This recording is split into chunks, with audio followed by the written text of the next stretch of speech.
CA की life और film दोनों साथ साथ नहीं जाती हैं। हमने देखा है इंजीनियरिंग लाइफ के ऊपर पिक्चर्स बनती हैं, सीए की लाइफ पे आज तक कोई पिक्चर बनी नहीं है। तो आपने कैसे डिसाइड? आपके सवाल में ही बहुत सारा जवाब है, क्योंकि इन सब पे बनी है फिल्म और स्क्रिप्ट इतनी अच्छी थी कि वो सुनते ही लगा कि यार ये कहानी अब तक क्यों नहीं बताई गई। आपने इस मूवी के अंदर इतना कैसे लोगों को ग्रैब किया, एंगेज किया कि सीए में होता क्या है? की लाइफ में कुछ नहीं होता है, बहुत ड्रामा होता है यार, इधर भी सीए के बच्चों के जीवन में भी। Iconic line being a teacher, मैंने वो सबसे ज्यादा फील करी है और मुझे लगता है बच्चों ने भी जरूर फील करी होगी। It's a line in the movie. वो लाइन का पीछे का कुछ सिनॉप्सिस, कुछ बैकग्राउंड मेरे को अगेन मैं भी गूज़बम्स यार, even I can cry on this line यार। Unacademy. Let's crack it. Hello everyone, मैं आपका प्यारा दोस्त, आपका educator CA Rakesh Kalra. Normally आप मुझे हर बार मिलते हो, मैं आपको पढ़ाता हूँ और आज हम डिस्कस करेंगे एक ऐसी फिल्म के बारे में जिसने सीए की लाइफ को हीरो बना दिया। आज मेरे साथ हैं इस वेल्डन सीए साहब के पीछे का mastermind brain, writer and director sir. Welcome sir. Sir आपने पिक्चर डायरेक्ट की है, सर्वेश सर कैसे हैं आप? बढ़िया। और सर आपने पिक्चर लिखी है, आदित्य सर कैसे हैं आप? बढ़िया।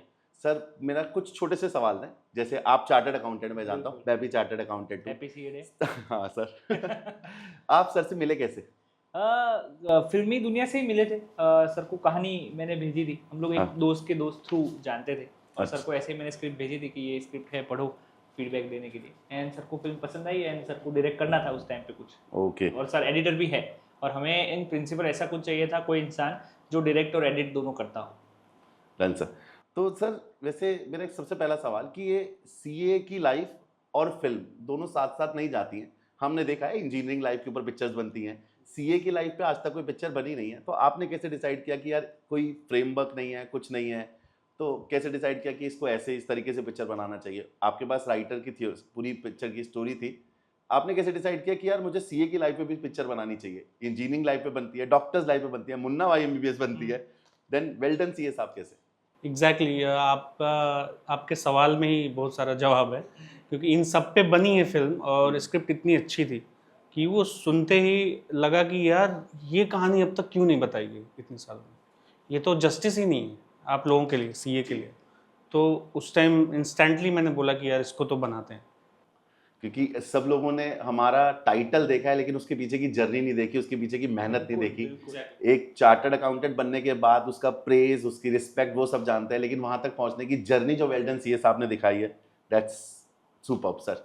सर मैं कह रहा था CA is a very technical life और हमारे पास कोई कॉलेज लाइफ नहीं होता, कोई कैंपस नहीं होता, कोई दैट हॉस्टल लाइफ नहीं होती। तो आपने इस मूवी के अंदर इतना कैसे लोगों को ग्रैब किया, एंगेज किया कि लोगों को ऐसा ना लगे कि ये सिर्फ टेक्निकल चीज़ें पढ़ाए जा रहे हैं कि सीए में होता क्या है? ऐसा कुछ एलिमेंट्स वगैरह डाले, कुछ फन एलिमेंट्स वगैरह? ये ही मिसकंसेप्शन है कि सीए की लाइफ में कुछ नहीं होता है, बहुत ड्रामा होता है यार, इधर भी सीए के बच्चों के जीवन में भी। हॉस्टल लाइफ नहीं होती है, बट अगेन वो लोग पीजीज में वगैरह पे रहते हैं, कॉलेज कैंपस, कोचिंग लाइफ भी वैसी ही होती है जितना मजेदार। सो बेसिकली मैं यही कहना चाहता हूँ, बहुत सारा ड्रामा इधर भी होता है सीए के जीवन में। हमें उसे वो स्टीरियोटाइप नहीं कर देना चाहिए कि वो लोग बोरिंग इंसान होते हैं या बोरिंग पढ़ाई करते हैं। वो बहुत ही एंटरटेनिंग लाइफ जीते हैं अपनी, और हमने भी फिल्म में वो एंटरटेनमेंट ही दिखाने का कोशिश किया है। हम लोगों ने जो जैसा है वैसा पेश किया है, अभी ऑडियंस डिसाइड करेगी। टू बी वेरी फ्रैंक, जब मैंने अपनी सीए शुरू की थी तो हमारे पास कोई कॉलेज लाइफ और कैंपस नहीं था, लेकिन उसके बिना भी वो जो लाइफ थी ना, वो पढ़ाई के लिए सुबह उठ के कोचिंग जाना, लाइब्रेरी जाना, दैट वाज फन। वो बहुत अच्छा, मेरे लिए तो बहुत अच्छा था। अगर एंजॉय नहीं करेंगे तो कोई पॉइंट नहीं है। तो मैं जब पढ़ता था तो मैं और मेरी दोस्तों की गैंग तो बड़ा एंजॉय करते थे सीए की पढ़ाई। सेम है, सेम। आज मेरे साथ आज भी वो दोस्त है जिनके साथ मैंने लाइब्रेरी में अपनी सीए फाउंडेशन से शुरुआत की थी और आज हम चार्टर्ड अकाउंटेंट बन चुके हैं। तो वो लाइफ जुड़ती चली जाती है और वही हमने शायद मूवी में देखा है। सर सीए स्टूडेंट और हमारी पूरी फैमिली ने, हमारी कम्युनिटी ने कैसे लिया सीए वेल्डन साहब को, कि कैसे रिएक्ट कैसे किया? बच्चों का रिस्पांस आया आपके पास अभी तक कि बच्चों को कैसा लगा, मूवी कैसे लग रही है? सर फिल्म वैसे कम्युनिटी ने तो मुझे लगता है कि सर आंखों पे बिठा लिया है और ये पूरा फिल्म को ऐसा ओन कर लिया है जैसा हमने सोचा था। बट हमारे सोचने से और हमारी उम्मीद से काफ़ी बढ़कर ये निकला है। उसका मैं एक ही स्मॉल एग्जांपल आपको बताऊंगा कि हम लोग ने आईसीआई के प्रेसिडेंट सर जो हैं सीएस नंदा सर, तो उनको हमने खाली फिल्म का ट्रेलर दिखाया था और ये डिवाइन पावर कहो या कुछ भी कहो मुझे पता नहीं है, रिलीज के ठीक एक दिन पहले नंदा सर, उनकी सारी काउंसिल मेंबर्स और सारे लोग ही मुंबई में थे फॉर सम इवेंट, और उनसे हमने रिक्वेस्ट किया कि सर हम एक बार आप ये सीए पर फिल्म है, you are head of the family, ICI के प्रेसिडेंट हैं आप, हम आपको फिल्म दिखाना चाहते हैं। And he immediately said yes, और उन्होंने कहा कि हम लोग सारे काउंसिल मेंबर्स मुंबई में हैं। तो इस फिल्म का जो पहला पब्लिक स्क्रीनिंग हुआ है, प्रीमियर हुआ, वो आईसीएआई प्रेसिडेंट और उनकी काउंसिल के लिए हुआ है। तो ये जब उन्होंने This is हाँ best. बोला, तो वही हमारे लिए इतना बड़ा मोमेंट था कि आगे उनको फिल्म पसंद आएगी नहीं पसंद आएगी वो तो अलग की बात है, वो उधर हम गए भी नहीं, बट उसी मोमेंट में हम लोग इतना ओवरवेल्म हो गए थे before the release. Then he and his entire council, Nanda sir and his council, set for the film. The show started at 10. मुझे हम लोगों को कहीं ना कहीं ये लग रहा था कि सर ने शायद हमारे रिस्पेक्ट के लिए he has agreed, he has came, he might not sit for the entire show, but he and his council sat for 1 AM in the night. वो पूरा शो उन्होंने देखा, उनको फिल्म पसंद आई, उन्होंने ओवेशन दिया फिल्म को, and the first words, first reviews of the film that came out from Nanda sir's mouth, it was, this is historic. A history has been made today, and I quote him. He said this was the first review. तो ये आप समझ में, मेरे को बोलते हुए अभी गूज़बम्स आ रहा है। सेम है ना, जिस फिल्म को हमने जिस फ्रेटर्निटी के लिए बनाया है, उसका हेड ऑफ द फैमिली अपने पूरी काउंसिल के साथ फिल्म देखता है, and the first word he utters, तो उनका ओरेटरी इतना खूबसूरत है, इतना खूबसूरत तरीके से वो बात करते हैं।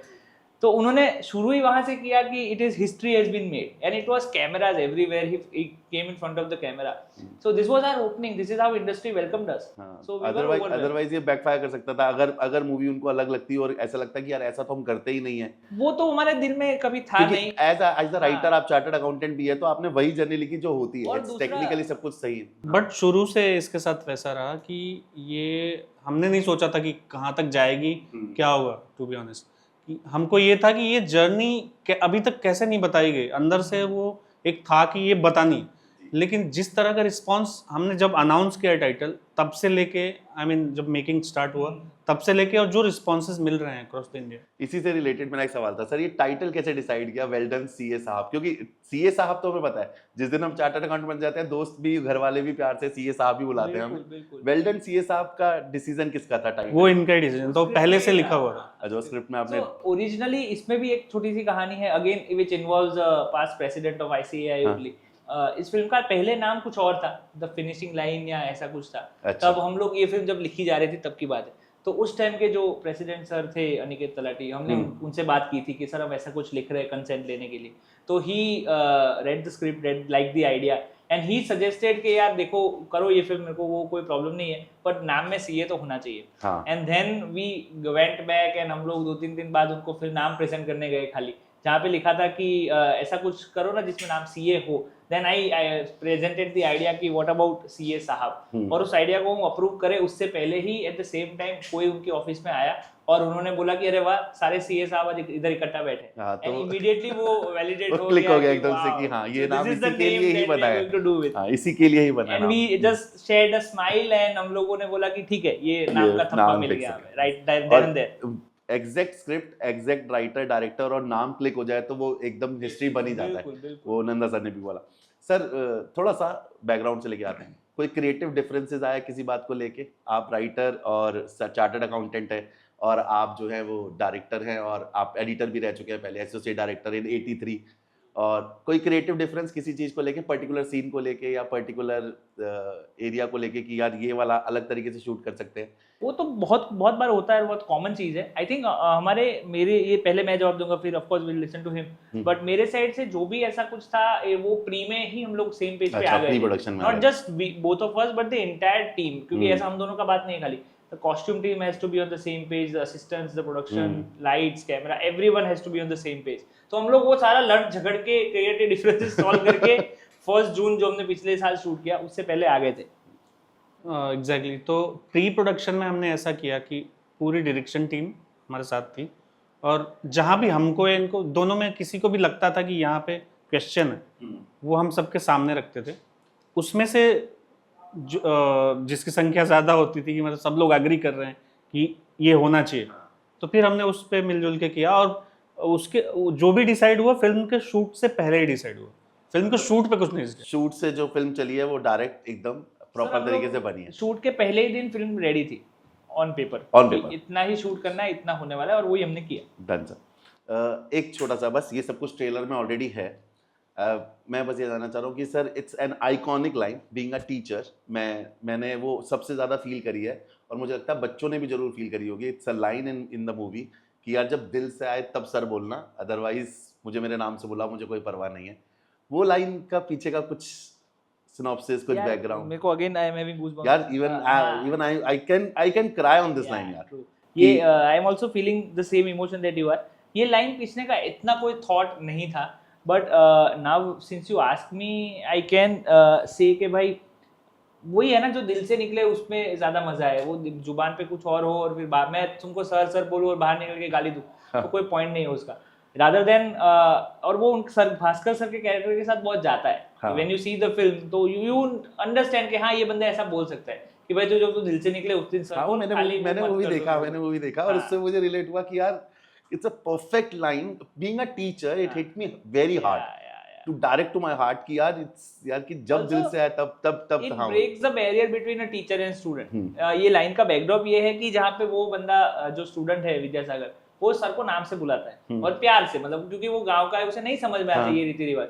और वो फैकल्टी जो 10,000 लोगों को सीए बना चुका है, वो उसको ये फ्रीडम देता है कि बेटा तू बोल, तू मुझे नाम से बुलाएगा कोई दिक्कत नहीं है, पर जिस दिन तेरे दिल से निकले उस दिन सर बोल लेना एक बार। That's the crux of their bonding, their relation. हम भी अन अकेडमी में बच्चों को ना बिल्कुल एकदम प्यार से बुलाते हैं, तो कई बच्चे ना अलग तरीके से ट्रीट करते हैं, कुछ भैया, कुछ आके सर बोल रहे हैं। हाँ, मतलब अब किसी को ये नहीं बोल सकते ना, सबके लिए एक जैसा पैरामीटर किसी के लिए डिसाइड नहीं कर सकते, तो जिसको जैसा प्यार, तो that's hit me very hard. Last question sir, ये एक ऐसी मूवी है जो बिल्कुल दिल से बनी हुई है, जो मैं देख सकता हूँ, मैंने भी मूवी देखी है और मैंने आप लोगों से बात भी करी है कि ये 100% दिल से बनी हुई मूवी है। लास्ट कुछ वर्ड जो आप कहना चाहें सीए स्टूडेंट्स के लिए, हमारी फर्टिनिटी के लिए, बाकी लोगों के लिए, तो कुछ बोलना चाहे तो जरूर सर। आदित्य सर। मैं खाली इतना कहना चाहूँगा कि हम लोगों ने बहुत छोटे स्केल पर शुरू किया था सोचना इस फिल्म के रिगार्डिंग, पर फिल्म बनते बनते अभी काफ़ी बड़ी हो चुकी है और फिल्म बहुत अच्छे तरीके से रिसीव हो रही है। हमें बहुत सारे बच्चों के मैसेज आ रहे हैं कि हमारे शहर में फिल्म ये नहीं लगी है या हमारे शहर में शोज़ कम है, तो उन बच्चों को मैं एड्रेस करना चाहता हूँ, उन बच्चों को और फ्रेटर्निटी को, कि हम लोग सारे आपके कमेंट्स पढ़ रहे हैं, हम लोग सारे उस चीज़ पे काम कर रहे हैं। हम लोग बहुत ही जल्द आपके नज़दीकी सिनेमाघरों में भी ये फिल्म लेके आएंगे, क्योंकि ये फिल्म अल्टीमेटली आप सभी लोगों के लिए बनी है। ये हमारी पूरी कोशिश है। हम लोग देख रहे हैं कि फर्स्ट वीक, सेकंड वीक में we will make sure that you get your screen and you get your experience. So this is my team CA साहब्स promise to you and we will do that. Thank you sir. Well done CA साहब एक picture ही नहीं, एक emotion है, एक प्यार है। ये इतने प्यार से बनाई गई मूवी है, तो मैं चाहता हूँ आप सब लोग अपने नियरेस्ट सिनेमाघर में जाइए और ये मूवी जरूर देखिएगा, और इस वीडियो के नीचे कमेंट करके बताइएगा कि आपने अभी तक ये मूवी देखी है या नहीं। तो आप ये मूवी देखिए और अपनी तैयारी करते रहिए। We at a part of Unacademy support well done CA साहब, और हम कहते हैं क्या कि पढ़ते रहिए, अगला सपना आपका सीए बनने का है। जैसे वेल डन सीए साहब मूवीज में धूम मचा रहा है, आप भी अपने सीए की जर्नी में धूम मचा सकते हैं। ज्वाइन कीजिए अन अकेडमी। अन अकेडमी ने दिए हैं अभी तक के बेस्टेस्ट रिजल्ट। 5350 से ज्यादा लर्नर क्रॉस हुए हैं in last 5 attempts in CA foundation. 302 learners ने क्रॉस किए हैं 300 प्लस मार्क्स, और इस बार May 25 के अटेम्प्ट में इस बार 32 लर्नर्स हैं क्रॉस 300 प्लस। यही नहीं, सीए इंटर में भी 3500 से ज्यादा लर्नर क्रॉस हुए in last 2 years and 31 ranks. तो अन अकेडमी के इस बेस्टेस्ट रिजल्ट को आप अपना रिजल्ट भी बना सकते हैं, तो ज्वाइन कीजिए अन अकेडमी। 18 जुलाई से शुरू हो रहा है सीए योद्धा का सीए इंटर बैच, और 10 जुलाई से शुरू हो चुका है फाउंडेशन बैच। ज्वाइन कीजिए हमें और आप भी बन जाइए सीए साहब।